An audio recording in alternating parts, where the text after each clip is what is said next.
Ahojte, vítajte pri ďalšom videu. Keďže sa v našich videách bavíme o hračkách, chcela by som vám dnes povedať aj niečo o tom, aké druhy hier vlastne máme.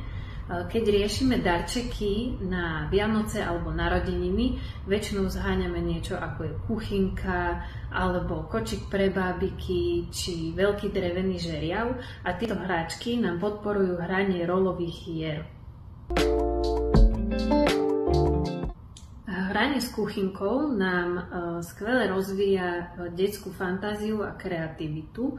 Snažia sa vymýšľať nové recepty, používajú všelijaké zaujímavé ingrediencie a náradie, ktoré v kuchynke nájdu.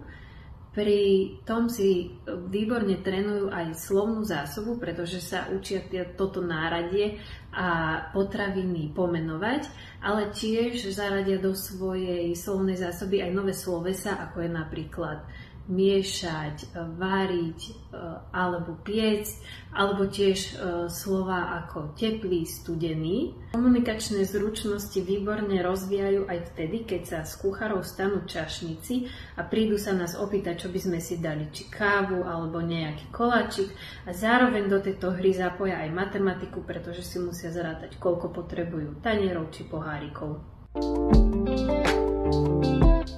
Medzi ďalšie rolové hry môžeme zaradiť aj hru s bábikami.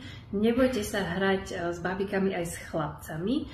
Táto hra dieťaťu veľmi dobre pomáha pochopiť svet okolo neho, pretože si pri hre s bábikou prehráva rôzne situácie, ktoré samo cez deň zažíva. Môže bábiku krmiť, voziť v kočári, starať sa o ňu, a zároveň vedci zistili, že keď sa dieťa hrá s bábikou, tak sa mu rozvíja emočné a sociálne cítenie. Približne okolo 4 rokov sa dieťa začína hrávať vo väčšej skupine detí a tiež sa hrávajú rôzne rolové hry, pri ktorých si trénujú svoje sociálne zručnosti. Predstavte si, že máme jeden veľký drevený žeriav, ale máme tam 3 deti. Takže sa musia dohodnúť, kto bude žeriav obsluhovať a kto bude mať iné úlohy. Zároveň si trénujú svoju frustračnú toleranciu, pretože musia sa učiť počkať, kedy budú na rade, a tiež sa učia vyjadrovať svoj vlastný názor a musia si ho pred touto skupinou detí vedieť aj obhájiť. Okrem toho, že sa učia spolupracovať a robiť kompromisy, učia sa spolu aj riešiť konflikty. Ak nemáte moc radi hranie rolových hier s vašimi deťmi, skúste sa zahrať napríklad na doktora, kedy môžete počas hry aspoň ležať a nechať sa iba vyšetrovať.